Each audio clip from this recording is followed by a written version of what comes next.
It's still going. Hold on. All right. Yeah. All right, we in. Let's get it. Okay.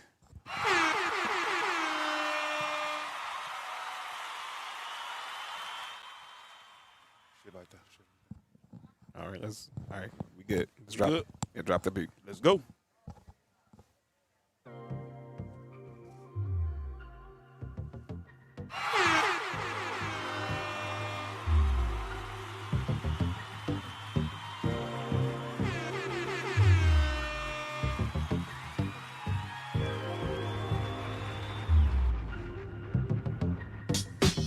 All right. Good evening. Good evening. Good evening. It's Tuesday. Mamba Day. 8:24. It's time for the number one sports podcast in the world. It's time for sports for you on a Tuesday. Live on Facebook and YouTube. I'm John. It's Nick Freeze. What it do? And it's Mark back in the building, y'all. Let's go. Squad is back. Yes, sir. And of course, working the sounds is the Power Father himself, Mr. Ben Reddy. Make sure you hit that like and that share button on Facebook and YouTube. Always follow us on socials. Sports Review Podcast, Townhouse Media Now. If you listen on the digital side, download Spotify, Spreaker, Apple Podcasts, Google Podcasts, iHeartRadio, Stitcher, and Verbal. Not to get into tonight, as it is, as I stated opening this show, it's Mamba Day, and the squad is back. And it wouldn't be any different but to have us all together on this day as we celebrate still and always will remember the great Kobe Bean Bryant. Most definitely. As we're going to open up yesterday was would have been Kobe's 43rd birthday. Crazy. And of course today, Mamba Day here in LA. Was Mamba Day here in LA. Here in the city of Los Angeles, which the city of LA deemed Kobe Bryant Day. Still feels weird that Kobe's not here. Shout out to Kenzie. Happy 8/24 to everyone in the comments. Like I said, still feel weird Kobe's not here. It's already been over a year and a half since the events of January 26, 2020. But like I said, we're gonna celebrate. It's not gonna be nothing sad. We're not gonna be mopey. We're gonna remember Kobe for the legend that he was. Is forever. As I said in the movie The Sandlot, heroes get remembered, but legends never die. Facts. Although Kobe Bryant isn't here in the physical, he's still here in the spiritual. His legacy. If you go over social media, it was 8/24 yesterday, today, and every day. If you are a disciple of the Mamba mentality. So let's just start with remembering Kobe. This isn't the first episode we've had where we remembered him, but I want to start with I heard today on the radio they played the final 3 minutes of his last game, and I still get chills listening to what was going on in the Staples Center that night.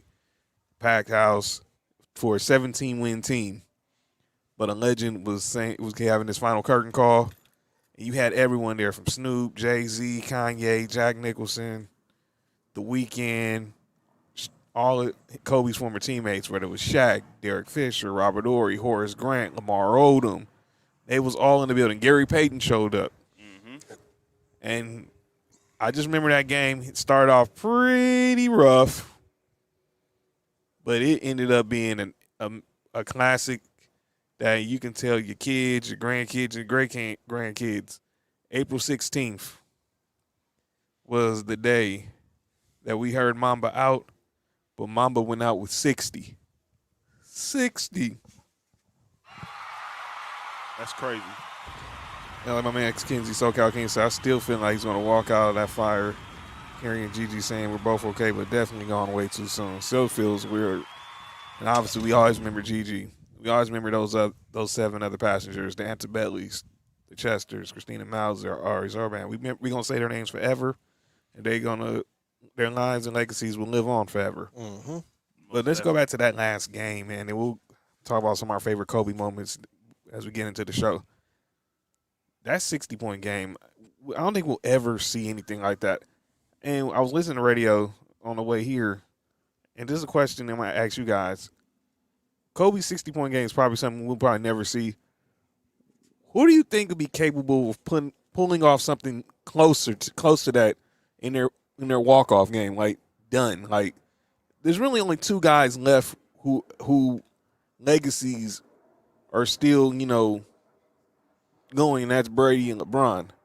But is there anyone you can see that can walk off the way Kobe, not getting the 60, but have one of those memorable moments like, man, I was there to witness this. I saw that. I lived to see that.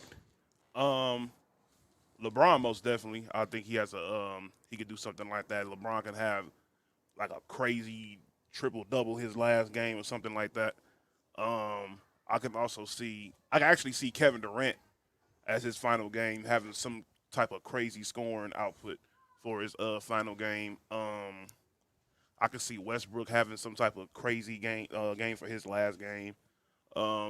It's a few that's gonna be crazy, but only one other person has had the impact the way Kobe has, and that's pretty much LeBron.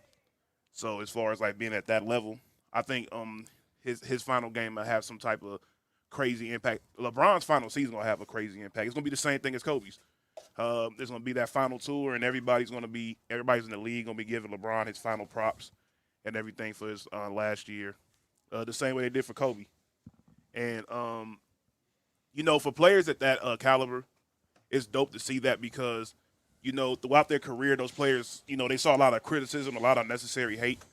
And I was one of those people they used to go back and forth about Kobe, but I always gave him his props at the end of the day. You can only say so much about somebody that's great. Right. Whether you like the team they play for or whatever, it doesn't matter. So you can only deny greatness for so long.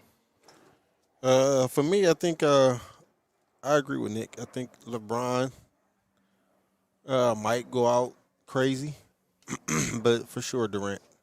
I think Durant might already have it planned in his head this last game.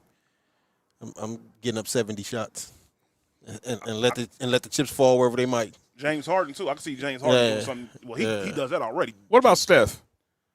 I think, Go from like 23s, or trying to make like 23s in a game or something. I can see that happening, but I'm gonna be honest. With the way Steph's game is, you never lose your shot. Never, Right. ever Right. lose your shot. Right, You never lose your shot. But I can see Steph towards the end of his career transitioning as far as the way, like a Ray Allen type of thing. If he ever if he ever falls to the point where his shot, he doesn't get the shot as consistently as he used to, like the way Ray Allen did. Mm-hmm. Wow. If he gets to that point, I can see him doing something like that as his last game. I'm gonna throw up every 3-pointer I can. So Steph gonna be playing with the best player in the world as a 6-man. I think that Because that's what Ray Allen did. He joined LeBron and he'll being the 6-man. I think with Steph, I don't think it's gonna be his last game. I think it's gonna be the entire season. Oh, Steph's definitely gonna have a retirement tour. Yeah. He has to. He changed the game. I think his last season gonna be crazy. What about if you go to football? Brady have like a game where he throws for like 7 touchdowns or something. I mean, he hasn't done that to this point. I do- That'll be a surprise to everybody. I do believe might be his last 2 years. I think one of these last 2 years you might get a 2007 type of Brady again. I wouldn't shock me if that happens next year. It might happen this year, depending on now that you have a training camp with all these guys. Everybody's returned. They're the first team since the 70s Raiders to bring back all 22 starters off a Super Bowl winning team. Man, I think this year's gonna be crazy. And we're definitely gonna talk about some more football. But what was your favorite Kobe moment of your favorite Kobe game and then your favorite Kobe moment? My favorite Kobe game, obviously, to me, is 81.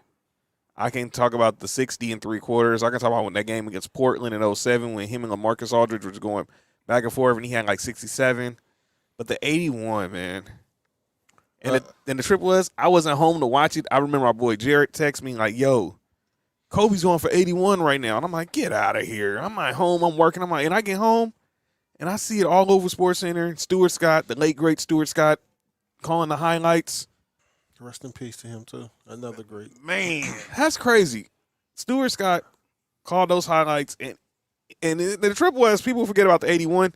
They needed that 81 for Kobe for the Lakers to win that game because they really did. Because Toronto had the worst defense in the NBA that year. That's crazy. My favorite My favorite Kobe game. Never got Sam. By the way, Sam Mitchell never got hired after that. Well, Minnesota, but that don't count. My favorite Kobe game and moment is the same game, and I said it last year when we had this conversation. The finals, Game 7, when Kobe went 4 for 24, 4 for 25. Yeah, But everything else he did on the court made a difference in that championship. Like, to me, of course, we all know Kobe can score, but for me, it's always you can do other things. Exactly. Well, when you have something great, we know you can do it. But when that's struggling, can you still help the team win? And Kobe did that. For me, it is that game.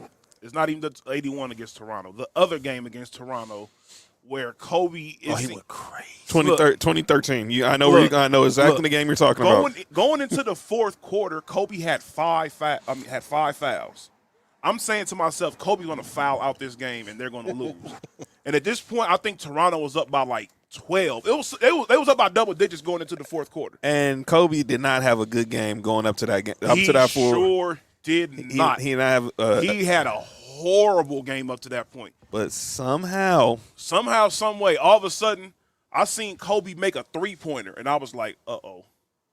It was like halfway through the fourth quarter.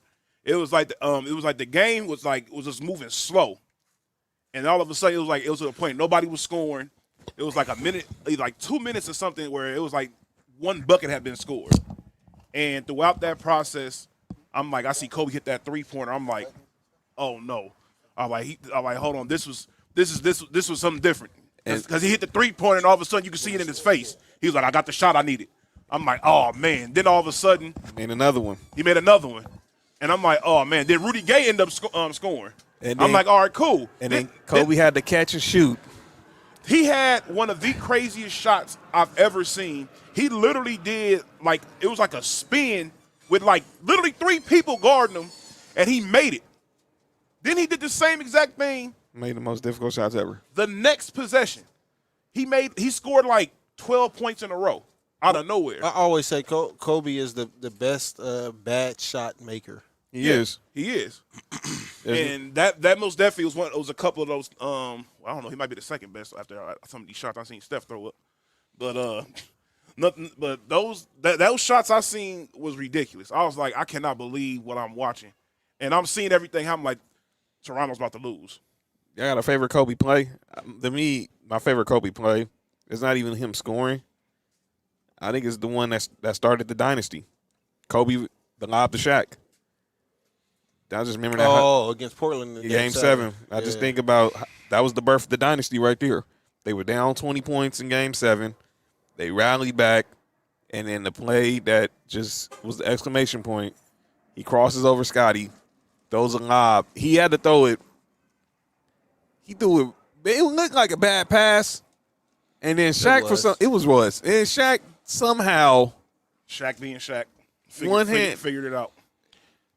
For me, and it's funny because I just posted on the story. I don't know if it's my favorite Kobe play, but it's one of them when they was playing Boston when Shaq was in Boston. Oh my god! And he got the and one on Shaq, and then looked at him. Like, is there a problem? That was funny. That's one of them for sure for me. I'm not thinking of a favorite Kobe play. I'm trying to think. It has to be one of his dunks. It had Ben Wallace. Ben Wallace. Yeah. Dwight. The Whites was crazy. The Whites was crazy. Okafor. That was crazy too. You know something? It might be Okafor. That might have been one of the craziest dunks I've seen Kobe do, because I wasn't even expecting Kobe. That was 24 Kobe. That was 24 Kobe. That wasn't 8. Yeah, that was, and it looked like number 8 Kobe when he did that dunk. That was crazy. And Kobe said that he had a few more of those still left in the arsenal. He just had to know. I don't know. You know something? You know what other dunk was crazy too? Which one? That was it? Who was it? Who was all up over there at Portland? That was when it was like Gerald Wallace and Shout out to Gerald Wallace. Yeah, shout out to Gerald Wallace. It was a couple other people, and he dunked on like 3 people. It was crazy. It wasn't. It was like you said. It was 24 Kobe. So seeing a couple of those flashback Kobe dunks when he was number 24 was really dope to see. Yeah. So those were some of my favorite moments, and again, we're gonna remember Mamba forever. Mamba out, but not forgotten. That's always. Yeah. So let's talk about some other news stories in the news. Obviously, and I brought this up with you guys yesterday in our chat, and I thought we could have a conversation with a little nuance over it. Yeah. The Sha'Carri Richardson situation happened the other day. She was competing in an event that she finished last, and then she went on the mic and basically ethered all her critics. She's been taking a lot of criticism because people are like, how are you going to talk bleep and you finish dead last? Well, she's not going to win every race. No, she's not going to come last in every race either. And like she tweeted, there's only one place to go. You can't finish no worse than ninth. There's only one way to go. There's only one way to go from there, and that's up. And she knows that. So I mean, I get the criticism because when you put yourself in certain areas and you talk mess and it don't work out a certain way, you'll get the criticism. But like I said, I'm not here to talk bad about that. No. We've seen my favorite player is Jason Kidd. I've seen many times where he messed up. I think Jordan is the greatest. I've seen many times where he messed up. We just talked about Kobe. Come on. Yeah, so that's what I'm saying. Like, to me, it's like, that woman's still great. You know what I'm saying? And it's not making no excuses for her finishing last, but that woman's still great, man. And she got greatness to come. So yeah, and if you paid attention to the race, and people who know track, she had a very, very, very horrible takeoff. Right. It was horrible. I knew she wasn't going to win when she took off. I wouldn't expect her to be last, but I knew she wasn't going to win that race. I knew that she wasn't even going to be top 3. I knew that for sure because the takeoff she did was horrible. So, it happens like that sometimes. I think is this her first race since everything happened? Yes. Yes. Oh, man, she'll be all right. She'll end up being first for the next 4 or 5 races. People forget all about this race. And then people are getting upset because, she did the whole TikTok video where she was lip syncing the Nicki Minaj interview, and she was like, "Yeah, game time beep, BB words." I'm like, "Come on, dude. Are we really upset over? We're gonna get upset over TikTok now? Be better. Be better. Well, people seem to get upset over anything nowadays. You really do. I mean, be better. Be better, people, please. Pretty much. But I know someone who could be upset is this young lady in the Trevor Bauer situation.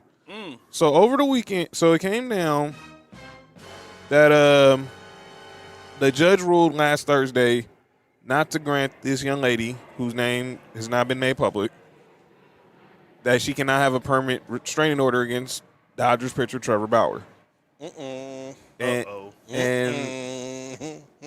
now that doesn't mean Trevor Bauer is cleared of anything. There's still the Pasadena Police Department is still doing their criminal investigation, and MLB is still doing their investigation. He's still on administrative leave, but they granted that there was nothing there that could force the judge to say that she can have a permanent restraining order. You add the fact that there was another young lady in Cleveland who talked to the Washington Post about 3 weeks ago, alleging that the same type of behavior. So I said this now. I said it then. I knew Trevor Bauer's not going to play in the MLB this year. He's definitely not going to play ever again for the Dodgers. No. The question is, and obviously we're anti-cancel culture here, does he ever play in MLB again? This is all I got to say about that. The whole restraining order thing, right? For that situation alone, that situation didn't hurt him, and it didn't help her. That's kind of like, wait a second. When the judge, usually in a case like this, you think the judge would do more, to help. Excuse me, as far as like the victim in the situation, and you get hit with this. For information also, he was going to plead the fifth, so he never testified. Oh yeah, she wouldn't get that regardless. So I don't know. I don't think he's the whole. Will he not play again in the MLB? I don't know yet. I think it's all according to how this case keeps developing, in my opinion. As far as the Dodgers, he's done with the Dodgers. Yeah, that's a wrap. Yeah, so he should be worried about more so for his side. He should be worried more so about let me do what I got to do to make sure I beat this case or whatever, to make sure I can play next year, be available to play next year. Then you have to worry about, will teams be able to, because there's going to be a team willing to take a chance. Of course. Oh, of course. There's always going to be a team. It's All going it to be takes, not just one. There's going to be multiple teams. it only takes one. It's for sure going to be the Astros. And sometimes you don't take a team accepting you. Sometimes just take one team accepting you for a workout. It's for sure going to be the Astros. Yeah, because obviously they took on Roberto Osuna after his domestic violence situation. Yeah, that's crazy. Dude. That was we'll say that for tomorrow. Yeah. They and I don't like talking about him either. yeah, they took on Roberto Osuna. Obviously, the Cubs. They took on Aroldis Chapman after he shot his gun in the house while his wife was upstairs with their infant child. Was the Rob Rosena's final story come out yet, or did? I think it's pretty much out there, and they knew what it was. So it's not they didn't have enough. They can't say they didn't have enough information. Oh, this is ridiculous. They can't say they didn't have enough information. It was out there because nobody was going near Roberto Osuna. Nah. Period. Nah. So apparently, in Texas they don't care. Yeah, that's. I guess they say they do everything different in Texas. Man, I thought you said that statement about Texas. I'm not saying that. Yeah, nah, I'm not saying that. Get out of here with that. Are you kidding me? Yeah, that's crazy. So, gentlemen, another thing we can talk about is we are glad again that Mark's back in the building, man. Most definitely. Yeah. So, as we're talking about here on Mamba Day, we're going to talk later on about the whole NFL Top 100, but I need to just go ahead and address the whole situation with Deshaun Watson because he did make the list. He was ranked 18th, and the video was just odd because obviously they showed the 19th, they saw some malpractice, and they went right to Deshaun Watson, and then the person who was doing it there ran and said, we don't know what Deshaun Watson's future is going to be. And they just basically showed a couple highlights, and obviously we don't know where he's going to be on the field. It was an awkward video. It was worse than when they had Adrian Peterson on the list after the whole situation with his child abuse case. It just it was either like, dude, they could have came out with a better statement than that. Like, due to Deshaun Watson's situation, he will not be discussed. He is ranked 18. We're moving on to number 17. But they came on with this. That's NFL for you. Mm-hmm. It's not NFL. This was NFL Films. Same under the same umbrella. Mm-hmm. So we'll talk about that. But gentlemen, let's talk some NBA. We'll talk some little NBA. Let's talk a little NBA. Schedule is out. NBA the official. Go on the NBA.com and check out who your team is going to be playing this year. So we can talk about. Obviously, we're going to talk a lot about opening night. We're going to talk a lot about opening week. And definitely we'll talk about the marquee games. So we're gonna get started there. So let's talk a little bit there. So opening night of the NBA season, we're gonna have obviously ring night between the Milwaukee Bucks, who will be hanging their first championship banner in 50 years. 50 years. And they will be hosting the team they eliminated in the second round of the Eastern Conference semifinals, the Brooklyn Nets. That will be followed by a rematch of the play-in tournament between the Golden State Warriors and the new-look Los Angeles Lakers as Russell Westbrook makes his debut in purple and gold. Mm-hmm. By the way, for those who are wondering about Klay Thompson, they are reporting he won't be back until Christmas. And we'll get to the Christmas schedule in a minute. Wednesday night on ESPN, we got Celtics Knicks, followed by Nuggets. The word wasn't going. It was going. I had to make sure. I tried to say the word properly before I said something else. Nuggets versus the Suns in a rematch of that series. Thursday, Jesus. That wasn't going to go good no matter what I said. I pretty much know that. We got Luka versus Trey. What's this like I don't know the number. They need to put a number on this matchup, right?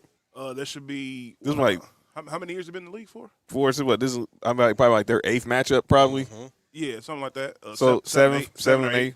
So Mavericks versus the Hawks, followed by Nick Freeze's Clippers versus the Warriors. That's on TNT. We might get dusted.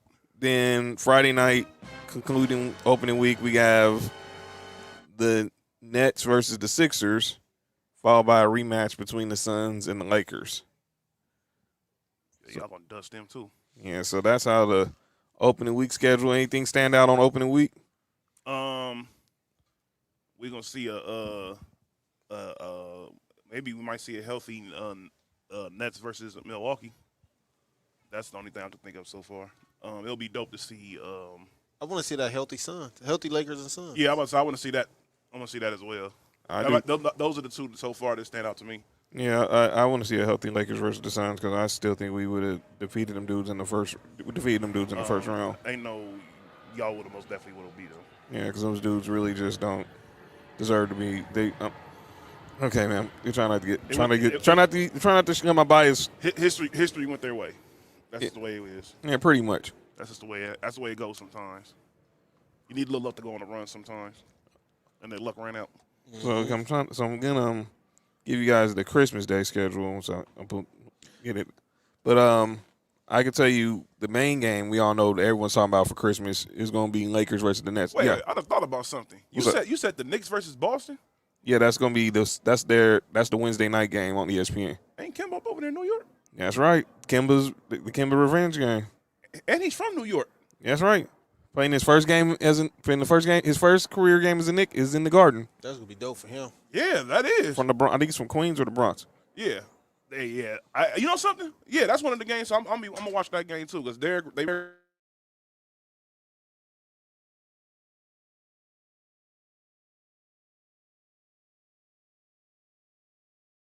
Signed Aaron Fournier. They traded they got Kemba Walker. They re-signed D Rose. Re-signed Nerlens Noel. They gave an extension to Julius Randle. Re-signed Taj Gibson. We'll talk about Nerlens Noel later. Yeah, he's definitely not gonna like this. He's definitely not gonna like his name later. Christmas Day. Okay. So we have Trey returning to the Garden against the Knicks. He's gonna smoke them. Followed by Celtics, Milwaukee in Milwaukee. Wait, will Jaylen Brown be able to play? No, I think he might still be out, huh? Oh well. I think he'll be. I think he probably be back. Well, this is his hand, so he should be all right. If Yeah. it was like his like a leg injury, or something. No, he'll be back. Yeah. He might be back open tonight, probably. Yeah. They did them bad during the playoffs. Warriors Suns, which could be Clay's first game back. Warrior Suns. Yeah, that's might be in Phoenix. Might be interesting. In Phoenix, That might be an interesting game. and then as I stated, Nets Lakers. Chris Paul versus Steph Curry is usually interesting. Nets Lakers, Okay, now that's the game. and then in the nightcap is going to be Mavericks versus the Jazz. So what? That's the night game. Yes, Where the Nets playing the Lakers at? Staples. That should have been a night game. I was gonna say, how the West not the night game? I guess I maybe. ain't gonna watch. I don't want to watch nothing after that game. I guess maybe I don't know. That's crazy. What the option of watching Luka versus Donovan Mitchell is more interesting than Kevin Durant versus LeBron? But I'm gonna be honest with you. I guess that's what I'm it gonna is. call it now. Even if all teams are healthy, everybody not gonna play. Nah. I don't think so. I think they go save all that as much as they can for the finals. I don't know. I think the Lakers Nets might be a little bit different. Okay, the MLK games, they're actually gonna be better this year. Thank God. Oh man, they were trash last year. Man. So we got. There we go. Go ahead, drop that. There's our soundtrack. Bulls versus the Grizzlies. That's gonna be a good game. John Moran versus Zach LaVine or Lonzo. Yeah. How about every game they always have to have a game in Atlanta. Obviously, remember Dr. King. It's the Bucks versus the Hawks in the rematch of the Eastern Conference Finals. Oh, I don't want to watch that one. I was about to say something that was unnecessary. Man. And then I think there's one more game. If I'm not mistaken, the Lakers are playing on MLK Day too. I wouldn't be surprised. LeBron always Matter of fact, play that day. Because I'm not mistaken, I think we're playing the Jazz that day. That's at Staples Center. But that's not. Those two games are on NBA. The Lakers, the two games I just read, they're going to be on NBA. They're going to be on TNT, and then the Lakers Jazz are going to be on NBA TV. So I think that's So, but Okay. That's pretty good. That's a pretty good schedule. Kenzie said, I got a football question. It's a, Y'all can click on the ones y'all read. okay, so how How come? okay, click on that last one.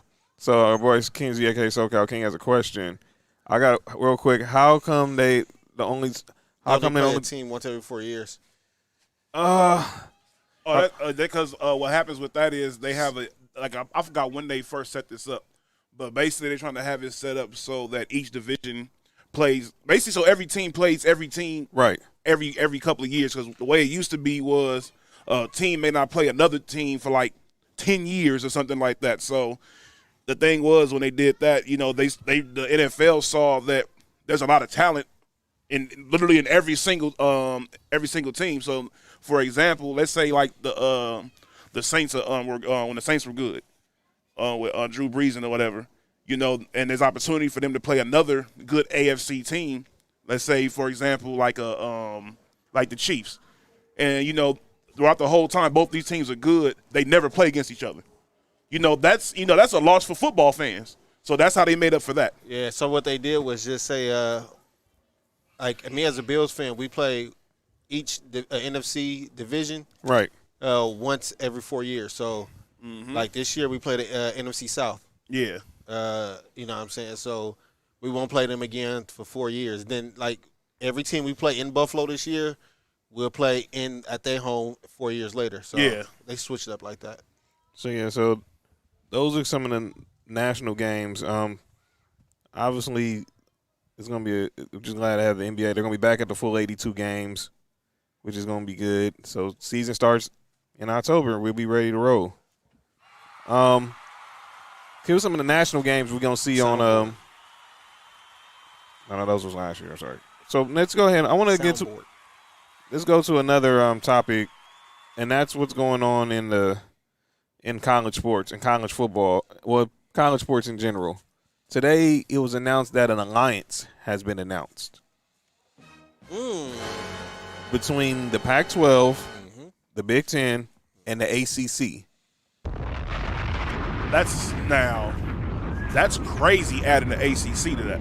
We thought because that's crazy. Because I thought we all thought it was just going to be the Pac-12 and the Big Ten, because obviously we know the Big 12. I mean, and the Big 12, because we all know Oklahoma and Texas are going to the SEC. If they're trying to try to get there by next year, but they'll be there by 2025. Is it gonna be more games now? No, but there's gonna be more money. There's gonna be more money. There's gonna be more money, and there's gonna be a crazy little mix of talent that's gonna be going on with this, because there's a lot of good teams. They just in each one. They just need to go ahead and make 2 major conferences. I think, and that's where I want to get to. I think this is we're finna see the death of the NCAA. I really think we're finna see the death. And I heard Kirk Herbstreit, he was on a Pat McAfee show about a few days ago. Basically, he pretty much is tied to anything in college sports. So he basically said this could be basically the end of the NCAA. So we get these super conferences where we already have Oklahoma and Texas joining the SEC. Now you're gonna have the Pac-12, the Big Ten, and the ACC merging, or having some type of alliance where they're competing against each other competitively. What's up? I have a question. What's that? So when the SEC was adding all these teams, it was no problem. It was Texas when they added A&M, Texas A&M, Missouri. That was no problem. But now that these other teams on the conferences are trying to merge, all of a sudden it's the death of the NCAA. Well, NCAA screwed this up when they dropped the hammer on USC. Let's just be real. Yeah. This all could have been eliminated many ways. It was way before that, but let me say I get what USC, he's saying. USC did that to themselves, though. Yeah, but Mike Garrett, that part I agree, because I thought Mike Garrett handled the situation wrong, basically telling the NCAA, F you, I'm Mike Garrett, I'm a Heisman Trophy winner from USC. I'm not telling you bleep. Oh, yeah, he's an idiot. And all those old white men sat in front of him like, this Negro. I mean, like, this Negro. They probably said something else, but we gonna keep it clean. We probably think, like. They probably said what Hulk Hogan said. The show's over with. Exactly. Yeah, this N-word gonna come in here and tell us who he is? Okay. Yeah, this is about to happen right now. But see, that was the difference, because the SEC teams that was cheating said, yeah, we did it, but we're going to give self-inflicted, whatever it is, we lose scholarships. NCAA said, okay, cool, you admitted it. USC was just arrogance. I mean, Cam Newton's dad got a church. That was the rumor when he was supposed to go. Reggie Bush dad got a lot, too. Reggie Bush dad his parents got a house. 96 Impala. That's all he wanted. Because what was talking. But they never talk about Matt Leinart. Well, nah, of course not. I mean, but Matt Leinart was kidding me? Or Mike Williams. What Or Matt, Dwayne Jarrett. And Matt Leinart was a fifth-year senior, only taking ballroom dancing class his fifth year. Sure was. Are you kidding That was me? the only class he had, and he played football just off that one class. Carson Palmer. Or Troy Polamalu. Yep, all of them did that. I mean, come on. It was a lot of stuff going on at USC. A whole lot was going on at We're not gonna USC. just say Reggie Bush. Nah, USC knew. Pete knew what he was because he got out of Dodge and took the job with Seattle. Because Buster. remember, Nah, Pete was in it. he knew. Ooh. But no, he knew because remember he. First episode with Mark back. That's how it goes, huh? No, because remember he got offered a job the previous season by the Dolphins. He turned that job down. Nobody wanted the Dolphins job around that time. The Dolphins were horrible. And then word was the Seahawks approached him and they gave him, power to have, personnel control. And I remember my daughter's mom was asking me about this. She was like, because she was a SC fan like you, Nick. She's like, asking me, what's the Rooney Rule? I was like, the Rooney Rule is this rule in the NFL where teams have to at least interview one minority before they make their final hire. Because she was at getting her hair done, and the barber at her shop was saying that Pete Carroll's going to take the job of the Seahawks. So I was like, okay, I'm gonna tell you right now, we hear the word Rooney Rule, and you see them interview a black guy, that means Pete Carroll will get the job in the next 24 hours. And that day, Who to interview? they interviewed Leslie Frazier. At that time, who was I think he was the defensive coordinator at Tampa Bay at the time. Can I be devil's advocate? Did they really make the wrong decision? Why y'all gonna do? Y'all know Mark feels about Leslie No, Frazier. I didn't even say nothing. He didn't have to. Yeah. No, that was look. I know what you're Let's saying. just be real. I Did they didn't really even make the wrong decision? Man, let's be real. We knew they was hiring Pete from the jump, man. Even if they wouldn't, even if it been somebody else, would it really have been the wrong decision? Nah, You this said was. they have to interview a minority. Can it be like a left-hander? Oh, that's cold. That's a loophole. So therefore, Pete Carroll got the job. Now he's in Seattle. But yeah, this is going to be the death of it. Super Conference is about to be the death of the NCAA. You know what really makes me mad about the whole thing with USC, besides the fact that that's my team it happened to? What's that? How much the entire Pac-10 at that time benefited from that. They really Because, look, you got to think about it. Not even just us. A lot of other schools benefited from that because all of a sudden USC doesn't have many scholarships no more. So guess what? These dudes got to play somewhere. All of a sudden, these top recruits, all of a sudden, they're going to Oregon. They're going to UCLA. They're going to Tennessee because Malik Jackson left from over there and went to Tennessee. Arizona all, State. All those schools benefited so much from the sanctions that USC got. Yeah. It was crazy. And it lasted. And the thing about those sanctions is those things last years, even after the sanctions are over with. That isn't just you recover from that fast. No, like it was bad during that time. Yeah, y'all never recovered. They didn't really recover. They took them a good 5 years to recover. Just to get to the point where we can actually start getting these good recruits, because it took us a while to convince these recruits not to go to UCLA or not to go to Oregon. That's crazy. Especially considering, during the time Oregon benefited the most. They blew up throughout the time that we was when we wasn't working. Yeah, Chip Kelly just took advantage of the whole situation. Wow. Chip Kelly is garbage. Go ahead. Let's go ahead and move on to the NFL, gentlemen, as we getting ready to do our two-a-days. Chip Kelly. By the way, I can't say that. We get again. Shout out to our guy Ben Fair last week. Yeah, shout out to Ben Fair. The sports veteran. By the way, Ben Fair is talking a lot of stuff in our chat about his skills in fantasy football. I'm like, okay, Yeah, all right. man. I've heard it all. Okay, so let's talk about. I watched Hard Knocks. Yes, I watched the second episode of Hard Knocks, and I want to translate it to the NFL talk. Obviously, Cowboys on Hard Knocks, but this episode featured a lot of CeeDee Lamb. CeeDee Lamb, of course, the second-year receiver from Oklahoma, who the Cowboys stole at the end of the first round. I really hated that pick too, because I didn't want him to go to the Cowboys. But he's shown that he's looked like he's ready to take that next step as a go-to receiver, and he's been named on a lot of lists as one of those guys who's going to have a breakout year this year. I think he's been at the top of a lot of lists for breakout candidates. So when I think about obviously him, what I'm seeing from Hard Knocks with the Cowboys, obviously it's not been entertaining, but obviously I think CeeDee Lamb can be could be a good receiver. But I still have just one question. Mm-hmm. How the heck have they not retired the number 88? I can answer that question. Drew Pearson just went in the Hall of Fame. Michael Irvin's already in the Hall of Fame. Des Bryant is the all-time franchise leader in touchdowns. And now CeeDee Lamb is going to wear the 88.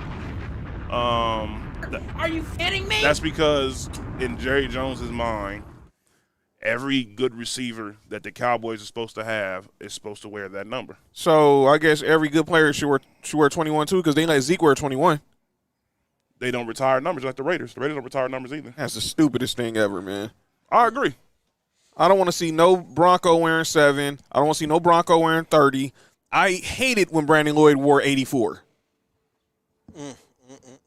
Yes, Brandon Lloyd wore 84. I don't want to see no cornerback wearing 24. I don't want to see no one wearing 20. Well, look, now that Atwater's in the Hall of Fame, I don't want to see no one wearing 27. I didn't even want no one to wear 27 either. You know what I'm saying? I know Moshawn Moreno wore it, but I don't want to see no one wearing 27. I was mad when who was that wore 34? The running back for us. That was he used to play for the Colts. Time out. Dominic Rhodes. Yeah, he wore it. I think didn't Lamont Jordan? He wore it too. I think. Time out. Yes. Somebody wore 34 that wasn't named Vincent Bo Jackson for the Raiders. Yep. They actually allow people to still wear 34. Somebody wore 32 in Buffalo. That's oh my God, I can't believe that. Well, how would you feel if someone wore 78? He was getting who?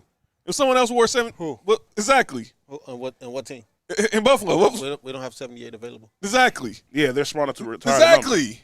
That means retire your Hall of Famers numbers. That's why when I look at the Lakers, I mean they retire your number as soon as you go in the Hall of Fame. Because no one was going to wear 8 after Kobe switched to 24. No, it was done for. Are they going to retire 23? They're going to have to. Yeah. I think they're going to retire. They're going to retire 6 too because we're going to get one more. That's crazy. All right. I think no matter what, the whole thing with LeBron is every team he's been on, their jersey, the jersey's going to be retired. They are number 6 going to be retired up over there in Miami. I'm pretty sure if it hasn't been already. It has to be. It has to be. There's no reason in the world anybody else should wear number 6 in a Miami jersey. 23 in Cleveland should just be out the question. Yeah. Ever in life. Yeah, I don't understand why 23 is out the question in Miami. Pat Riley is insane for that. Well, number one, they're the only team that retired Jordan's number. I know. They didn't have him on the team. Oh, Miami? Yeah, they're the only team that outside of Chicago that has Jordan's 23 retired. Yeah. I guess because he pretty much owned the Heat in the 90s, so I guess. He owned everybody in the 90s. Yeah. Well, he should have his jersey retired in all 30 states. Yeah. 30 every arenas. So we doing that's what Skip Bayless said. Nobody should wear 23 in the NBA. And that dude gets no name, gets no plug on the show. LeBron said it too. Yeah, but yeah, he should be. But I mean, he's made a case for it to not be worn again ever again. Yeah, 23 should just be locked up. So, gentlemen, That's let's recap the NFL Top 100 because Saturday they're going to release the top 10. Are we doing this one again? Yeah, let's start some more NFL films. I'm gonna give you all some names notable on the 40 to 31. Well, actually, all these are very notable names. Yeah, this when a good player started getting called. Bradley Chubb went 40, my guy. So he's cool. the highest rated Bronco. Made his first time on the list. That's dope. Kyler Murray jumped 51 spots from 90 to 39. For what? Wait, Kyler Murray 30 and Tre'Davious White 96? Yeah. And Derek Carr's on the list?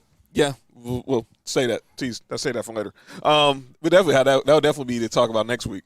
Marlon Humphrey was jumped from 86 to 38. Yeah, another cornerback higher than Trey White. I don't agree. Darius Leonard jumped from 50 to 37. I think he should be higher than that. He's very good. David Bakhtiari, who we agree is probably the best left tackle in football, There's no probably he is. jumped from 62 to 36. I don't know how he was 62 last year. He must have been hurt. Yeah, when he got hurt, when he didn't get hurt to the end of the season though, but he was still. There's no reason in the world he Wait should a have minute, been. he got hurt at the end of this season, right? I believe so. There's Yeah, no because he didn't play in the playoffs. there's so- no reason in the world he should have been. No, that's ridiculous. Your boy Darren Waller jumped from 99 to 35. Chris Jones He's very good. is the second ranked defensive tackle. He jumped from 52 to 34. We all know who number 1 is, and we'll see that. We'll see his name on Saturday. Quentin Nelson was the highest rated O lineman. He dropped from 33 to 20. He dropped from 29 to 33. Joey Bosa went up 2 spots from 34 to 32. Wait, what? Joey Bosa, yes. Wasn't he hurt? Nah, well, some people say he's the best edge rusher in football. So look, but I don't agree with that. so he. Oh my God. So Bakhtiari, he gets a negative for being hurt, but not Joey Bosa. No, and Bakhtiari is the number 1 player at his position on the O-line, so stop. And Jamal Adams dropped 4 spots from 27 to 31. If he can cover, he probably be a top 10 player. Okay, here's 30 through any of those names. Any of the names jump out from 40 to 31. I saw you already had a reaction to Kyler Murray. Yeah, I don't think he should. He's very, very high on the list. What about you, Mark? Same thing. Kyler Murray. I'm with you. Bakhtiari one I thought was a little. I thought that was hard that we didn't have no O lineman in the top 20. This is crazy. Yeah, then we have some very good offensive linemen in the league. That's actually a shame. Yeah, but the Kyler Murray one, I'm like, come on, man. So I don't look. I'm not a big fan of Kyler Murray, anyways. But I don't see why he's ranked so high, like people think so highly of it. Is it because he reminds people of Russell Wilson? I guess I don't know. That's one reason I can think of. And remember, this is a list voted on by the players. So I guess. all right, so 30 through 21, we got Aaron Jones. He was up 3 spots. Julio made a huge drop from 11 to 29. I mean, he was hurt. Devin White wasn't even on the list last year. He's 28. How in the world was he not on the list last year? That's crazy. Was he hurt last year? No. Okay. Yeah, exactly. Well, was he hurt? Okay. Well, obviously he wasn't hurt last year. They won the Super Bowl. Was he hurt in 2019? No. Okay. He wasn't hurt. DeForest Buckner. I tell you about DeForest Buckner was the number 2 defensive tackle. Duh. He was up 29 spots from 56 to 27. He's very good. Yeah, I don't know why the Niners didn't keep him. Idiots. Nick Chubb up 20 spots from 46 to 26. Bobby Wagner dropped 12 spots from 13 to 25. I mean, to me, he's the best middle linebacker in football, inside linebacker in football. But they have someone else. They have someone else ahead of him now. I'm gonna be honest with you. Lamar, I think Devin White should be above him. right now, yeah, because Yeah, I haven't got to another name on this list. So there's another linebacker. The other guy's most definitely not number 1. Okay, so we got Lamar Jackson will not be the number 1 this year. He's dropped to 24. Khalil Mack dropped 4 spots from 19 to 23. DK Metcalf jumped 59 spots from 89 to 22. And then Fred Warner jumped 49 spots from 70 to 21. I see Nick.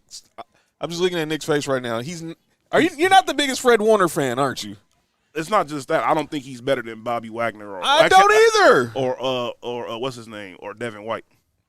I don't think he's better than Devin White. But a lot of people like A lot of people like the 49ers defense too. 49 defense is good, man. Very, very good.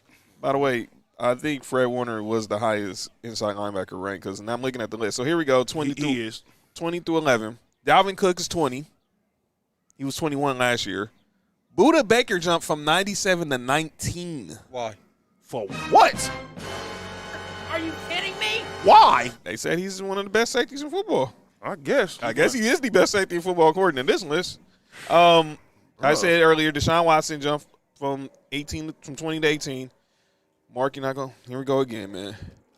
Xavier Howard is 17. Xavier Howard's not even the best corner on his team. And and by the way, he's ranked. He's the number 2 corner on this list. That's because he gets a lot of turnovers. He had 10 interceptions. He most definitely, yeah. And he had a lot last year. He had a lot last year too. Mark, like, come on, Mark. Only because he has Byron Jones on the other side. Save it for when I finish the list. I know you want to say something. Miles Garrett is the number 2 defensive end. because is TJ Watt's a defensive end, right? He's an edge rusher. Okay, so Myles Garrett's number 2 edge rusher. He was 16. He was 80 last year. Mm-hmm. Tyreek Hill up 7 spots from 15 to 22. Alvin Kamara up 28 spots from 42 to 14. Yeah, because he was on my fantasy team the year before, not last year. Jalen Ramsey's number 1 cornerback. He was up 37 to 13. Russell Wilson dropped from number 2 to number 12. And Mark, your boy, Stephon Diggs, jumped from 54 to 11. He had a hell of a season. So now we move to the top 10 that's going to come. Let's first off just recap that list. You said he get a lot of turnovers? Oh, Xavier Howard. Yeah. He led the He led NFL the interception NFL. with 10 picks last year. What was that cornerback for the Cowboys? Terrence Williams? Terrence Terrence Newman. Newman. He led the league in interceptions too, and he was sorry. But go ahead. Go ahead. I like this. I'm not knocking Xavier Howard. I'm not saying he's sorry. Did he have 10? We're not saying Did he have 10? Yeah, I think he had 11. 11 or 12. He had a good interception year. Mark's point is we should not just look at interceptions when Trey White basically shuts down one side of the whole. Especially when Byron Jones does the same thing. Like, that's what I'm saying. He's not even the best corner on his team. When they don't throw over there. I'm like this. Go look at the contracts. Y'all see why the Dolphins gave Byron Jones the bag.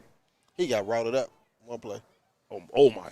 Whoo, man. That was crazy. It happens, though. And it's funny that you brought the contracts up because I think Xavier Howard wants to get traded because he thinks he's outplayed his contract. Well, now he's not getting traded. So these are the guys who are going to be on the top 10. Okay. All right. And it's in alphabetical order. Devontae Adams, Mark, your boy, Josh Allen. Number 9?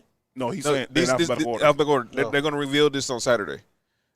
Tom Brady, Aaron Donald, Derrick Henry, DeAndre Hopkins, Travis Kelce, Patrick Mahomes, Aaron Rodgers, T.J. Watt. I think if they're not being biased, Aaron Rodgers should be number 1. I think he's going to be number 1. Aaron Rodgers should be number 1. Yeah, he should be number 1. I think Aaron Donald should be number. Aaron Donald was 3. listen, Aaron Donald was 3 last year. Listen, we all know Aaron Donald's the best player in football, but they're not going to give him. They're not going to give him the J.J. Watt treatment. He'll be top 5. Aaron Donald should be 1. So let's try Yes. to. Aaron Rodgers should be 2. So I want you for guys. like 3 years. So I kind of have this like in my photograph memory who I think the list is going to go, and you tell me if I'm right or wrong. So I think T.J. Watt's going to be number 10 because Aaron Donald's going to be the number 1 defensive player on this list. Period. Before we continue with T.J. Watt, he didn't look that good after Bud Dupree got hurt. But go ahead and continue. Yeah, Bud Dupree's now in Tennessee. I think number 9's probably going to be Derrick Henry. I can see that. I think Derrick Henry might be number 5, but I wouldn't be. But that's where he should be. But I think they're gonna have him around that range. Number 8, I think it's going to be Travis Kelce. That's about right. Travis Kelce be 8. Number 7.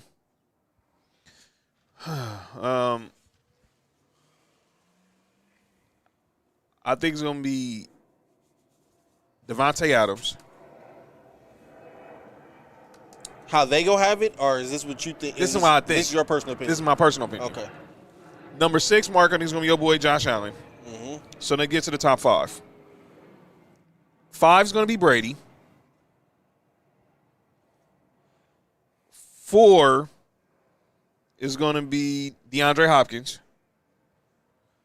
3 is going to be Aaron Donald. 2 is going to be Patrick Mahomes. 1 is going to be Aaron Rodgers. That's how I think. If they have Patrick Mahomes as number 2, He was number 4 last year. I'm going to throw a freaking controller at my TV. Why? No, not this year. You don't think Patrick Mahomes would be number 2? I think he'll be 3. Okay, so who's 2? Aaron Rodgers. Well, you think Aaron Rodgers is going to be 2, so who's going to be 1? Aaron Donald. Okay. When Aaron Donald was 1 in 20. Remember, Aaron Donald was 1 in 2018. So he got number 1 on 1 year? Oh, good. the year the Rams got to the Super Bowl, he was ranked number 1. Okay, cool. Matter of fact, him and J.J. Watt, I think, the only defensive players to ever be ranked number 1 on the list. So that is how I think the list goes. But we'll see Saturday, and we'll recap it next week. And we'll also have the list of the 10 players who missed the top 100. And you might want to tune in because I know Nick's going to have a lot to say if Derek Carr is not one of those 10 players. Okay, gentlemen. Let's go ahead and get into our two-a-days. And we're going to start with the AFC. Here we go. So we'll start with the AFC West. Based off worst record to best record from last year. And I'm telling you now, being ready. Might as well cue up your superchargers and cue up that autumn wind. Please don't. Don't cue up nothing. Yeah, I'd rather not. Yeah. I don't want to hear neither one of them, honestly. Well, okay. So I'll start first with my Broncos. Because we were the worst team in the division last year. Had the 9th pick. Stop. Shut up. Had the 9th pick in the draft. We took Patrick Surtain, and I know we're getting a lot of criticism because we didn't take Justin Fields because everyone's overreacting to preseason, as they always do. Well, Patrick Surtain said, I'm going to overreact with this pick 6, and I'm done for the rest of the preseason. Which he pretty much did. He said, okay, y'all want to have a second-string quarterback test my cover skills. Yikes. I said second-string quarterback. QB. Yeah, we heard you say that. Stop. Yeah. Pause, man. Pause. Yes. All right, go ahead. And Surtain said, yeah, I'm gonna take this pick 6 to the house. But I, as far as our squad, as y'all really back in, Brajamin. Obviously, the question is gonna be who's gonna be our quarterback. It's gonna be Teddy Bridgewater. It's gonna be Drew Lock. I think it's gonna be Drew Lock for the first 4 games. Shut up, B. And but I do think he's gonna be. I think he has a 4-game. He has a 4-game grace period. Who? Drew Lock. I think if he's not, Man, look. if he's not, because I'm saying this, Vic Fangio is coaching for his job, so that's why I said he's gonna have a 4-game. He's gonna have a 4-game grace period, because if he is not producing in the first 4 games, I think they'll go to Teddy Bridgewater. Now, I personally think when it's all said and done, all 3 of those guys will not be back next year. I think Vic Fangio's fired. I think Drew Lock is going because George Payton, our new GM, didn't hire him. John Elway did. I think He hasn't done a bad job coaching over there. I mean, he hasn't. He wasn't his hire, and it wasn't his fault that we haven't figured out the quarterback situation. He's a defensive-minded coach, and our defense has been pretty good. who's your offensive coordinator? Pat Shurmur. So that's why I think Drew Lock's going to have because now Drew Lock will finally have the second. This is only like the first time in his career, period, whether it's high school, college, NFL, where he has the same OC for 2 straight seasons. Sound like Derek Carr. Go ahead. So like I said, I'm going to he's going to be on the short leash, but I think we'll see what happens. But obviously, everything else, I love our running game. Javonte Williams is going to be a great running back, someone I'm going to have to keep my eye on when we do our fantasy draft. What about Melvin Gordon? Melvin Gordon's still the number 1 back, but, man, this kid, Javonte Williams from North Carolina. By the way, why does it all seem like He balled in North Carolina. but why does it seem like North Carolina football players play better in the NFL? It's me? I mean, outside of Julius Peppers, who we knew was a baller at North Carolina. What about Hakeem Nicks? Well, injuries derailed him. He didn't have a bad career. Injuries derailed Hakeem Nicks. Overrated. Go ahead. He was a first-round pick, though. Should he? Well, he went at the end of the first round because that was right after the Giants won the Super Bowl. So Did he go a whole year without catching a touchdown? It wouldn't shock me. Because he wasn't really a red zone threat. Well, say anything about Julio Jones. Yeah. So and then our defense, like I said, this is only gonna be the second time we get Von Miller and Bradley Chubb on the field. Hopefully, long as nothing catastrophic happened. Like last year, Von got hurt a week before the season started. I'm about to turn on Madden. And then Justin Simmons. We got like I said, Surtain. Obviously, Kareem Jackson's back. Wait, I just thought about when you just said that. They really think Buda Baker's better than Justin Simmons? Continue. Well, I wasn't gonna say anything. I don't want to be. It's all off that play when he caught DK Metcalf. Yeah, DK Metcalf said that's why DK Metcalf said, yeah, I should have been ranked higher than you, but I digress. So what you predicting your record to be? Realistically, 17 games. I thought you were about to say 17-0. I was about to get up and walk off. No, I think we can go 9-8. I think if we need a little luck, but I think we can't go. You can't go 500 now because it's an odd number. So we have to either be 8-9 or 9-8. But I still think that's not enough for Vic Fangio to keep his job because I think George Payton's going to bring in an offensive-minded coach and trying to find his own quarterback. Gotcha. Okay, let's move on to those L.A. Charger guys. Those guys. All right. They had the offensive rookie of the year in Justin Herbert. Should have been another guy. I mean, it should have been the other Justin, but I digress. Yeah, it should have been the Justin in Minnesota. I thought it should have been Joe. I thought it would have. It would have been Joe had he not got hurt. But Justin. By the way, how did Jamar Chase pick look? And again, that's why I tell people don't overreact to preseason. Mm-hmm. Because everyone's overreacting because really B.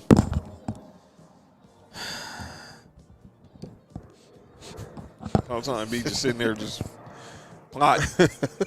B just sitting there plotting, man. Go ahead, man. So I'm gonna say this. So I say this with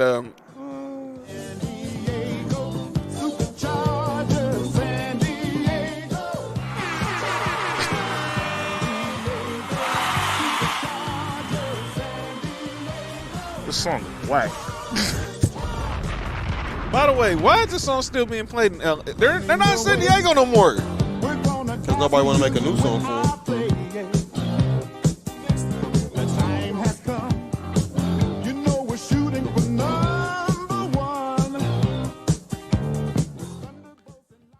My God. See, yeah, Kansas City. Are we really? You should have muted the song. What? What is that, man? You should have muted that song. He thought he said something else. I know what he thought he said. Man, don't even say it. I know. Say that'll be after the show. All right. They had an offensive rookie of the year. Obviously, Austin Eckler got hurt, but he's back. Mm-hmm. Obviously, you got Keenan Allen, Mike Williams. You lose Hunter Henry to the Patriots, but you signed Jared Cook. Their offense, but I thought their best move was, y'all got to throw. Look at the comments. Go ahead, John. Oh, stop it. You got to throw. Stop it, Ken. Stop it, man. No. No, don't. But I'll produce. I hear you, man. I gotta produce. It's for the fans. The fans requested it. Oh, great. Let's go, man. Okay, So we can get off this. So Ben can stop playing this. yeah. So I thought Corey Linsley was probably their best offseason move. I don't know how the Packers let him go, but that, and then obviously we're waiting to see if Derwin James can stay healthy. And the addition of Rashawn Slater was a Yes, good pickup. that was a good draft pick. Yeah. We called that one the night of the draft I knew they were going to get some type of offensive lineman. because there was no way you now have a franchise quarterback that you don't protect him. I mean, they did hire a defensive coach. But I'm saying I saw this down first take. Everyone likes that they hired Joe Lombardi, who was the former OC or QB coach with the Saints. They think he'll. They're trusting the guy whose job was to show Drew Brees how to play quarterback. Basically, the dude who did the install. Really think about that. Drew Brees is quarterback coach. Yeah. Okay. Good. So, well, where did Drew restart his career? There we go. So, Well, that settled that. and then obviously they hope Darren James stays healthy. But we'll see. Brandon Staley's first year coach. Obviously was a defensive coordinator, the Rams. He's a former linebacker coach with my Broncos and with the Bears. So, but he has an offensive background, although he's a defensive coordinator. So we'll see. All right, man. We want to talk now about these Las Vegas Raiders. Go ahead and cue up that autumn win, Ben ready. We got the find out autumn win. So Nick can go ahead and say what he got to say about his guys. But so as I turn over to Nick Freeze, we talk about the Raiders. Mm-hmm. Obviously, they finished 8-8 last year. Oh, hold on. B, what you got your Chargers finishing? The Yeah, that's record. right. Good point. Oh, yeah. It's remember it's 17 games. Remember 17 games, so it's 3 and 14. Oh, No, that ain't happening this year. I don't know, man. We probably go 10 and 7. Can't go 8-8. You either go. you can't. It's no 8-8. 8-8's gone now. You gotta go. You gotta either be 8 and 9. He said, "Trust me." They That's only funny. go get 16 at results. I ain't got no faith in some of that second team. I'm like, Oh yeah, that second team does the look horrible. second team look like San Diego Chargers out there. No, they all look the same. Okay. Okay, I just sent it to the Telegram, B. What's that? Oh, So no, Nick. So Nick kind of. If Nick don't talk about his Raiders, they played it during Tom Flores' induction. So they About time. I can't believe it. Just barely putting By the Tom way, Flores. did you see the news today? Cliff Branch. Cliff Branch been how long Cliff Branch been dead for? I don't know. They called his sister today and made the announcement that he's going to be a finalist for the Hall of Fame. I want to hunt the phone up. And Dick Vermeil, the former Rams coach. The crybaby? Yeah, him. Get him up out of here. Go ahead. So, okay, Kinsey said 11-5. There y'all go.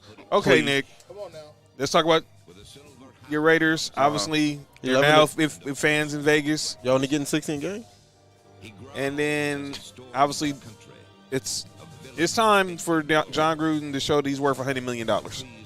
Him and Mike Mayock, they're tied together. And obviously, you didn't like the draft pick because y'all took the lineman from Alabama who y'all thought could have gotten like the second or third round. I'm cool with that pick now because we ended up getting the guy I thought we should have gotten the first round, the second round. So I'm cool with that pick. And that was a steal. Yeah, because he's playing very well for us. He might end up being a starter.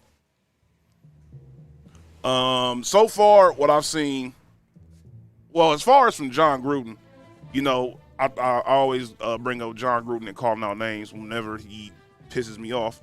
But in all actuality, John Gruden he's actually done a very good job over there. If you really think about it, he's an offensive coach. Our offense has been a top 10 offense, between top 10, top 15 at the lowest. But the problem's been the whole time is the defense. So at this point, is the defense going to end up being good enough to the point where it can at least, I'll leave it like this. Last year we went 8-8, and our defense was ranked number 29. We were the only team whose defense under 26 that had a win, at least a winning record, 500 record. Yeah. Nobody else. Everybody else won 3 or 4 games. So if our defense was at least 19th, 20th, it'll make a big difference. By the way, Kinsey says he's calling that Asante Samuel Jr. is going to be Defensive Rookie of the Year if he stays healthy. No, he's not. We'll say that. We'll save No, our he's not. predictions for. No, he is not. We'll say that for next week. No. Well, you don't ask me. I understand why he said it, but no. Don't ask me that because you already know who my pick is. So Yeah, So we'll say that. y'all corner's most definitely better than him, but that's nothing against Asante Samuel Jr. He's very good.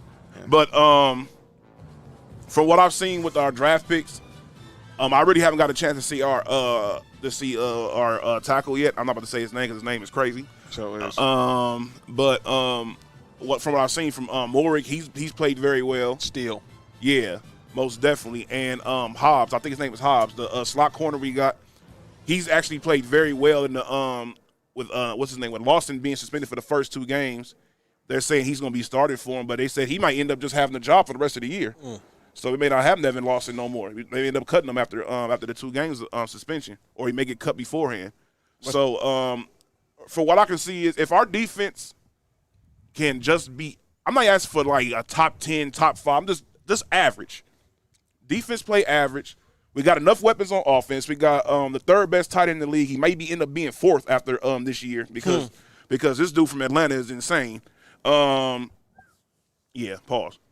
He'll be on. But, he'll be on my watch list for the draft. Yeah, I actually like what I've seen from Henry Ruggs so far. I think they showed that he's gained weight because I think he was like 170 something at most last year. I think he's at like 180, close to 190 now. So he has more NFL better NFL weight. He's still fast. I've also liked Edwards. He's played very well. He's healthy. So, we have some weapons out there on the outside. And I actually like the addition of King and Drake a lot because that's going to help us a whole lot because now all of a sudden Josh Jacobs, he can rest now. He have to worry about being just the main guy. Even though I don't trust Alabama running backs like that. So what's your record? Don't get your hopes up. I know. What's your record? I see us winning 9 games. Okay. All right, and let's go on to the team who won the division last year, the reigning AFC champion, Kansas City Chiefs. Obviously, they revamped their O-line, trading for Orlando Brown Jr. They brought Kyle Long out of retirement. So they weakness, they got better. Yeah, they signed Joe Tooney. That wasn't even really a weakness. They were just hurt. Creed Humphrey from Oklahoma, they found him in the draft. My guy Trey Smith from Tennessee, they got him in the draft. Obviously, they're hoping to get a better production this year from Clyde Edwards-Helaire. Obviously, now, you still have Tyreek Hill, you still have Travis Kelce, and obviously you have the half $1 billion man Patrick Mahomes. So And they still have a suspect defense, which Yeah. is still their problem. and that's going to be a question: is can Steve Spagnuolo get this defense at least middle of the pack? They're pretty much the same problem that the Knicks and the Raiders have. Yeah, except they have a better quarterback and better receiving options. So what do we think their And a record? better Yeah, they do have the best tight end in football. Pause. He may not be after this year. okay. Well, yeah, if Trey Lance plays and, Yeah. and All right. Darren Waller, but we'll see. I think they'll probably obviously they're the favorites to win the division. There's no They secret should be. there. I think they'll win them at least 10 games, but we'll see. But 10. 10 At 11. least. They'll win at least 10 games. They're So, gonna They're going to win like about 12. They're So gonna win they're 10. They're so- gonna win 10 games in their first 12. Yeah. So at 10. So we're 12-5. I 13-4. Yeah, I'm gonna be honest with you. Yeah, the only way, the thing is gonna be crazy about that is I don't see Kansas City losing outside of the division that much. I think most of their losses gonna be coming from within the division. Well, they open up the season at home against the Browns. So that's gonna be an interesting game. Browns actually have a good formula to beat them. I don't know if they'll be able to Yeah, do it. they almost did it. The referee didn't call a touchback on that. Oh man, They call a touchback on that fumble with they wanted Mahomes versus Brady. That's all it was. yeah, whatever. Let's move over to the NFC West. All right, so let's move over to the NFC West. The toughest division in football. So let's start off with the team we'll start with the Cardinals. We want to start with the Niners. We're gonna start with the Cardinals because they're going to be the worst team in their division next So year. the Cardinals, they made a lot of moves this offseason. They signed J.J. Watt. They signed A.J. Green. They drafted Zaven Collins from Tulsa. They've re-signed Budda Baker. Obviously, they got DeAndre Hopkins coming back. And now the question is, can Cliff Kingsbury get this team into the playoffs? And the answer to me is going to be no. Man, they made a lot of moves to be number 4. And by the way, Larry Fitzgerald is still unsigned. Man, what? He told Jim Gray on the radio show on Sirius, right now he doesn't feel like playing football. Wait. Hold on. The Arizona Cardinals actually let this man leave the building? I think he's basically saying, okay, you're a free agent, but when you're ready, you call us. They've probably been in contact with him, but he's probably like, I don't want to go through training camp. They still have Christian Kirk over there? Yes, they do. Man, if this would have been about 4 or 5 years ago, this team would have been crazy. So AJ Green with DeAndre Hopkins and JJ Watt and over there with Chandler Jones. So we'll see what happens there. But I think, I think Larry Fitzgerald just probably don't want to go to training camp. So he'll be back probably in like a week. I don't think he just want to play. He probably He said it to Jim Gray that he really doesn't have the hunger to play football right now. So and when you don't have that, you pretty much are halfway retired. That's what Charles Woodson said. He said one day during the last season, he said he woke up and he was all like, man, I don't feel like playing today. He said that's when he knew. He was like, it's over. He said from the beginning, he said whenever he had that feeling, he knew that playing football was over with for him. At least he didn't quit halfway like, Vontae Davis did. So what? Garbage, man. What's the record for them? I think they were 8-8 last year. So I'll say they're about the same. I say they're 8-9. Let's move over to the 49ers. Obviously, they made the big move, trading up to get Trey Lance. Everyone thought it was going to be Mac Jones, but they get Trey Lance. They was injury prone last year from Deebo Samuel, where it was Raheem Mostert, George Kittle, Jimmy Garoppolo. They had so many injuries. Literally everybody that was good on their team got hurt. Obviously, they now have a second year with Trent Williams at left tackle. They were bringing their defense back. And obviously, the question is going to be who's going to be behind center. We expect Jimmy Garoppolo is probably going to start the season, but how long is it before we see Trey Lance? He has the fewest. 2023. You don't think he plays at all this? No. Yes. I think he does. I don't think he plays this year because I don't think Jimmy Garoppolo do anything for him to lose his job. Don't matter.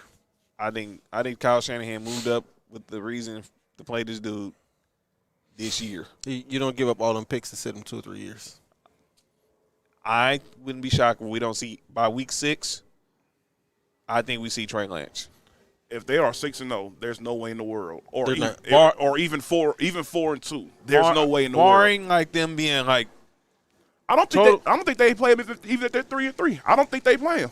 I think so. I think they probably have to be practically flawless before they, not say that Trey Lance is going to see the field this year. The only way Jimmy Garoppolo loses his starting job right now is if he does anything that is not that what he usually does in his game. If he just plays his game and be the game manager and don't do anything to make the team lose, there's no reason for them to make the change. I understand why they drafted the young dude because they need somebody for the future. Jimmy Garoppolo's contract is up, like 2 years? Mm-hmm. So I think that's why I said I think next year be the year when you see Trey Lance, because I think that's when you see you start seeing the quarterback battle. Like, okay, now it's just like with Mahomes. You already got the guy up over there that's going to be the veteran, going to be good for this year. All right, maybe like they did Mahomes rookie year. He plays the last game. You get to see what's going on. Then once the playoffs happen, they're probably going to end up losing, and then all right, now it's your time to shine. I see why you say that, but I still got Lance playing this year. I think he plays this year too. Let's move on Trey Area. Yeah, I saw. Yeah, his first touchdown. You had the announcers yelling Trey Area. I'm like, wow. That was let's slow down. Let's slow down. Let him play a regular season game before we start nicknaming parts of the Bay. The Rams are now, the Bay Area. Oh, so wait, what we got for their record? I got him. I got him 10-7. That's why I do too. 10-7. I got them 11-6. 11-6. I can see that. I can see it too. I got them going second in the division. Well, this team, spoiler alert. My bad, third. Sorry. Okay, so the Rams are now on the clock now. So now they made the big move, trading for Matthew Stafford, sending Jared Goff to Detroit along with 2 1s and a third. Now they have their quarterback. There's no excuses for Sean McVay, in my opinion. I think they have what it takes to win this division. I think we're finally going to see Matthew Stafford in some meaningful football games because we didn't get to see it in Detroit often. Obviously, they lose Cam Akers with the torn Achilles, which is a total. That's a bad loss. And then they found out yesterday that Darrell Henderson sprained his thumb in practice, but they said that's day to day. So we don't know who's going to be, in the backfield for Stafford. But I think they're probably going to sign another running back before the season starts because they don't like playing veterans in the preseason anyway. So they was going to sign a running back. They was going to wait till they down to the final 53. Yeah, I'm about to say there's a couple of few running backs available. That's pretty good too. Rams house #1 Super Bowl bound 2022. That is from my daughter's mother, Shayna. Oh boy, she's a Rams fan. I'm sorry to hear that. Go ahead. Oh wow. But I have a truce with her, so I'm not saying nothing about her. Okay. She says, yeah. Mark said it's a truce. Yeah. Come in peace. Until another LA team wins in Super Bowl in LA, the Raiders still run LA. Well, wow. Well, they said that on Saturday night with the stands. They sure did.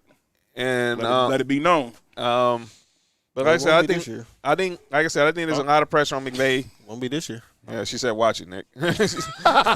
So let's look at.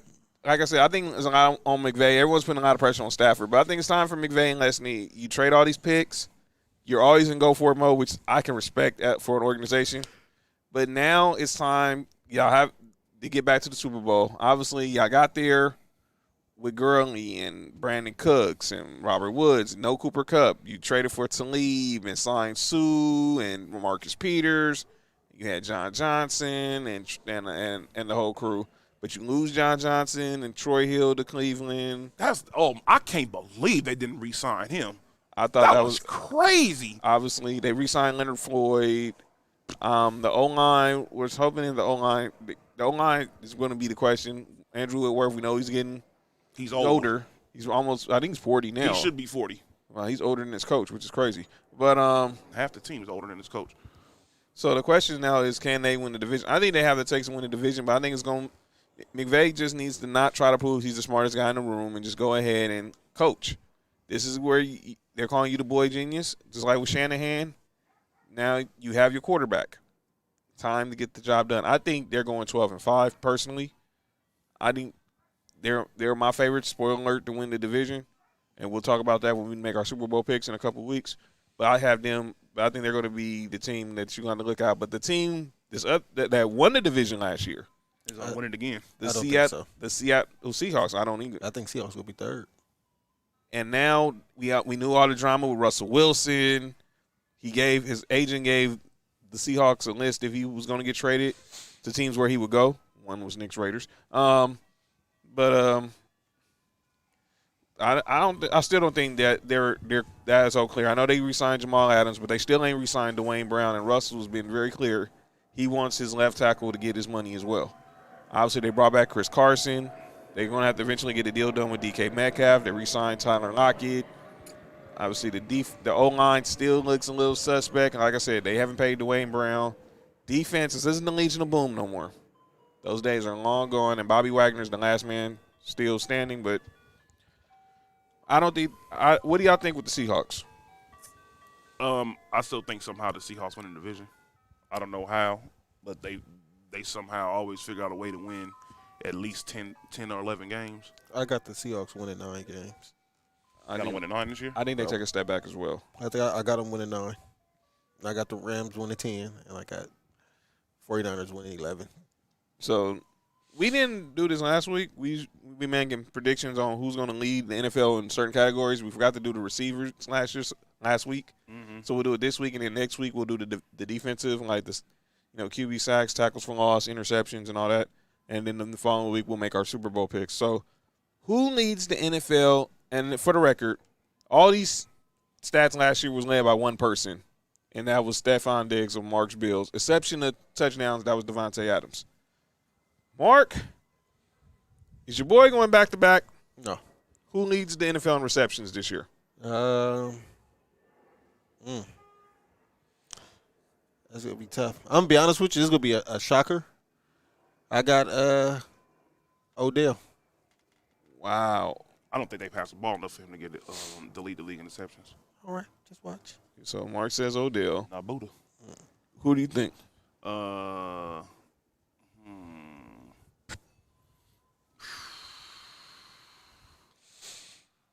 This is tough. You know something? I might go DeAndre Hopkins I can see that. because I think they're gonna be passing the ball a whole lot up over there. I think that's the only thing they can do up over there is pass the ball. I was thinking DeAndre Hopkins. I don't want to repeat. So I'm going to say person that leads the NFL in receptions. Oh, man. Ooh.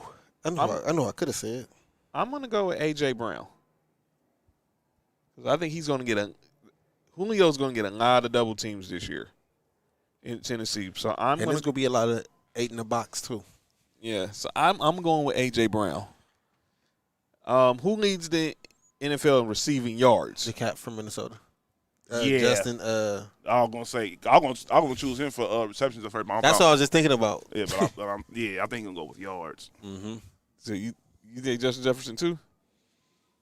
Wow, that's a good one, Justin Jefferson. And then last year, like I said, that was also Stephon Diggs last year. Yards? Oh, boy. So obviously, no Michael Thomas. I'm going to go D-Hop on this one. I'm going to go D-Hop. Okay, and then who leads the league in touchdowns? Last year it was. I'm going with the repeat. You going Devontae Adams? I'm going repeat offender. Yeah, because that's the only person that Aaron Rodgers is gonna look for a touchdown. So you saying Adams too? I know our guy Ben Fair isn't a fan of this guy. I'm going Adam Thielen. He was actually third in touchdowns. He's third in red zone touchdowns last.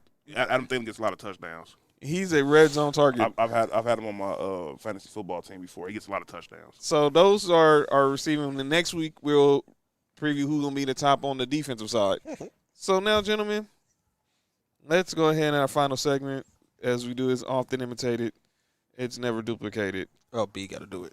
Go ahead, be ready. Get ready to fire up that track as we get ready to call out some names, ladies and gentlemen. Final segment of the show, and then we'll be heading on out of here. We'll preview what we got next week. I will lead this segment off. All right. I only have one person on my list this week, and I pretty much hinted to you guys who it was earlier in the week. and I hate to talk bad about former Lakers, but I got to call out my man Michael Thompson. Bruh. So last week, every Wednesday, Michael Thompson does a fill-in spot. Shout out Treetop Radio in the building. Oh, man. I said Treetop Radio. You know. Man. Yeah, we know you, John. Shut up, man. Yeah. Go ahead. So Michael Thompson, he co-hosts every Wednesday on Mason and Island here in LA on 710 ESPN. He said when he was doing local radio in the Portland area, because he's a former Portland Trailblazer as well, former number one overall pick. He said back in 2000 that he thought that Michigan quarterback Tom Brady could have been a first-round pick. I repeat, Michael Thompson, two-time NBA champion, former number one overall pick, former Laker commentator now, said, no, he's not a Hall of Famer. Hell no. His son's going to be a Hall of Famer. Said that in 2000, he was saying that one Thomas Brady from Michigan should have been a first-round pick. Thomas Edward Brady? Yes. That guy? Yeah, that guy. The guy who has now who was taken in the 6th round and the 199th pick by New England Patriots, won 6 Super Bowls there and just won his 7th with the Tampa Bay Buccaneers last year. No, he did not. Let me be perfectly clear. I got this one after you finish. Nobody knew who Tom Brady. Look, we knew Tom Brady was. He wasn't even. He was a backup to Brian Greasy, and then he was a backup to Drew Henson. I don't even think Tom Brady knew who Tom Brady was. So how in the world that Michael Thompson was the only one who saw that Tom Brady should have been a first-round pick? Nick, what you got to say on that? Go ahead, man. Come on, man. How in the world? By the way, Steve Mason said that was WBS. What station? That's the station he said that Oh, on. I'm about to. Oh, Man, I'm glad man, this. Oh, man. I'm about to say something crazy. Man. Come on, man. So, he. Pass my cup, please. I got you. So he actually watched Tom Brady's combine workout and actually thought that he was going to be a first-round pick. What did Tom Brady do at Michigan? I can't Back up remember. Drew Henson. Win a Rose Bowl behind the career of Charles Woodson.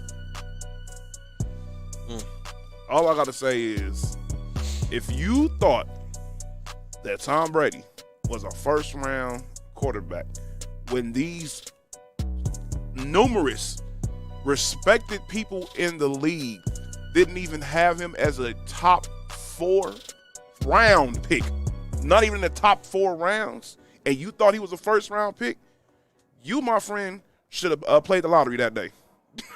So That's all I have to say. I hate people who can say, "Yeah, I knew this was gonna happen." Ain't no type of evidence of you saying that at all. There's no way. Nobody thought that. Anybody else, John? By the way, Michael Thompson also said that Tim Tebow, Vince Young, Johnny Manziel, and RG3 were going to be great quarterbacks as well. You think He was only right about one of them. RG3 could have been a good one. injuries? Injuries killed him in confidence. And now he's loading because obviously now he was the one who said that Lamar Jackson should have been the second pick in the draft. Yeah, I'll slow down. Who are the quarterbacks in that draft? That was Baker Mayfield, Sam Darnold, Josh Allen, Josh Rosen, Lamar. He should have got drafted before Josh Rosen. Yeah, That's only. I mean, he wasn't going in the top 5. No. Let's be clear. no. He was. I don't believe guess. anything he said because he's bad at picking quarterbacks. But anyway, you got anybody else, John? I'm done. What about you, Mark? Nick? Go ahead, Mark. Paul Pierce. Oh boy. Oh boy. What did Paul Pierce do? By the way, He said, year. This is year 19. yes. 19 for LeBron. If he don't win a championship this year, this is go take away from his legacy. Didn't he say that last year too? Before he got fired by ESPN? I got a question, and I'm not even do that. But I got a question. Year 19 was we questioning Kobe's legacy? No. Kobe barely played in year 19. When Well, he was playing the first, then he got hurt. when That's what I'm Jordan, saying. Like, he got hurt. That's what I'm saying. Like, when Jordan went to Washington, did that hurt his legacy? No. people barely talk about it. Why is it that only LeBron That's have these type of things? Because these dudes been wanting to say it about Jordan, but they don't have the you know what to say. So now they feel like they can say it about LeBron because we live in the social media age. man. I guarantee you, Karl Malone holds a grudge against Jordan. But see, the difference between that is Karl Malone had no problem saying it when he was playing too. Yeah. If he had a problem with you, even though I can't stand Karl Malone as a person, but if he had an issue with something, he most definitely had no problem saying it, or an issue with someone. That's one thing I can say about Karl Malone. That's about it. I can't talk about this week because I gotta go to work. Yeah, I don't want to talk about him no more. No. Yeah. We'll talk about that in a second. Whoa. Let me see that. Yeah, that's crazy. Okay, Steph, where's mom? Go Yeah, ahead. that's crazy. Paul Pierce, you and Kevin Garnett are acting like a bunch of bitter old women. I didn't even bring up KG, but yeah, go That's ahead. exactly what y'all acting like. Y'all are so obsessed with LeBron, and LeBron in all actuality does not care about y'all at all. No, We one don't. bit. Not one bit. You guys were a small stepping stone in his career. You think that you were the one that broke his spirit in Cleveland. No, he was already on his way up out of there. If everybody paid attention to what was going on that year, there was rumors all year that LeBron was going to leave. Pick me. Yes. What did LeBron do his first year? He had help against Boston. Dogged him. Get out of here. Next. Dogged him. Exactly. They were done in 5 games. Dogged them. Matter of the way- fact, LeBron broke them up. By the way, people forget LeBron took them to Game 7 by himself Look, and had like 45. LeBron beat them so bad they all ran and teamed up with Darren Williams and Joe Johnson over there at the Nets. Still couldn't beat LeBron. And still couldn't beat him. And Ray Allen said, "Yeah, I'm going that way. I'm going to South Beach." Remember when Paul Pierce and They got KG, traded they over got there. traded up over there? Yeah. Yeah, remember they supposed to be the team that was supposed to stop. They supposed to be the team that stopped Miami. You know, they got Darren Williams, Joe Johnson. They signed Andre Karolinko. They had what's his name, Brooke Lopez up over there. Oh, they were supposed to be the team to stop him. Kevin Garnett. By the way, they weren't even. By the way, Joe Johnson was the best player on that team. By the way. He sure was. Do y'all remember when Joe Johnson made Paul Pierce look like he was a? Yeah. Don't even go there. Hey, He's like, okay, you gonna reach, huh? I'm gonna go this way. I'm gonna go this way. Oh no, I'm gonna stay right here. Yeah, game. Hey, you remember that time that Kobe beat the brakes off of Kevin Garnett and Ray Allen so bad they ran to Boston? Mm-hmm. Yeah, but no one talks about Where that. that bomb at? No one talks about that. By the way, KG, you wrong for what you did the other day on social media. You know that, right? What do you do? So he posted a picture of all of the, him, them three, the big three, and Rondo, because obviously the news comes out that KG's gonna get his jersey retired in Boston this year. He recrops the picture without Ray Allen. That's a woman move. He really That's is. all I got to say. Go ahead. So go ahead, Nick. Who you have calling out names? I had somebody for calling on that. I think it was. No, it's well. Raiders. Oh yeah. So John Gruden, you're back on calling out names. Drop You the mean bomb, to tell me? Drop that bomb real fast. Hit the music. In the NFL, I'm pretty sure they have this same rule that you had when you were a kid. No givebacks. Don't go back over there asking for who you just traded away. You traded away a franchise pass rusher, one of the best pass rushers in the league. You traded him away because you didn't want to pay him. Okay, stand by that. Don't go back and ask the team, hey, is he available now, guys? I want to ask a question. Hey, B, can you mute me real quick? Everybody? Go.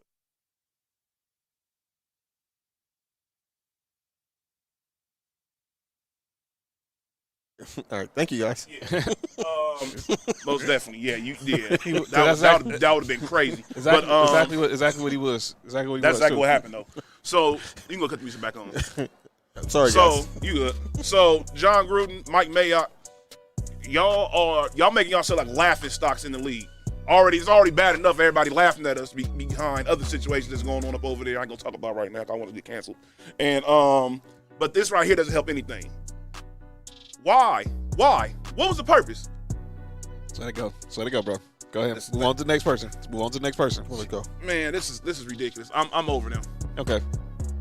and that's all I have for calling All out names. I thought you was gonna call the other person. Who? Well, cut the beat. I thought you were gonna call out Nerlens Noel. Oh my! I almost forgot about him. Nerlens Noel, you're mad because you feel as if Rich Paul Cost you $70. cost you $70 million. Yeah, I saw that. What in the world? Go ahead. Oh yeah. So you mean to tell me that you think that Rich Paul cost you money? Have you seen the deals that Rich Paul has made for lesser players than you? You turned down $70 million from the You Mavericks. turned the money down. He didn't tell you to turn the money down. You did. Rich Paul been getting every single person that he represents overpaid. Not just paid, overpaid. Ask KCP. He gets people paid. And you mean to tell me that you think that you want to sue this guy because you made a stupid decision? Man, get up out of here, And ladies and gentlemen, that's calling out names. clown. All right, we're going to head on out of here. Next week, we're going to talk a little fantasy football. We're going to recap who we think will win some divisions. We're going to also talk about who's going to be the top defensive stat leaders in the NFL season, who's going to lead the league in sacks, interceptions, tackles for loss, tackles, period. We'll do all that next week. Once again, so glad to have Mark back in the booth tonight. Most definitely. I appreciate you guys for being patient, Yeah, man. showing love, man. All day. We got no rules tomorrow night? I don't know. Stay tuned. Just make sure y'all following on socials. So yeah, we'll talk about that next week. By the way, We're doing our fantasy draft this Saturday, right? yes, I'm working on something to see. We'll recap our fantasy draft this weekend. Myself, Mark, Nick, our boy Ben Fair, all the other homies. We're doing our fantasy draft to see who's gonna win the Tom Brady's the GOAT League. I don't know why Justin calls it that. Because but- he's a Patriots fan. Yeah. But shout out to Justin. You know what I'm saying? Shout out to Minnesota. We're going to head on out of here. Again, make sure you hit that like button on Facebook and on YouTube, Townhouse Media, Sports For You podcast on all social media platforms, whether it's Facebook, YouTube, Instagram, Sports For You podcast, Townhouse Media now. Make sure you download, subscribe on Spotify, Spreaker, Apple Podcasts, iHeartRadio, Google Podcasts, Amazon Music, Stitcher, and Verbal. Always. And make sure, leaving comments. Hit us up. You can find all our personal social media accounts in our bio. So we'll be back here next week. This has been episode 63. This is Mamba Day 2.0. Once again, I'm John. That's Mark. Yo, what up? It's Nick Freeze. What it do? Been ready. And once again, Mamba out, but not forgotten. RP Kobe. See y'all next week. Peace.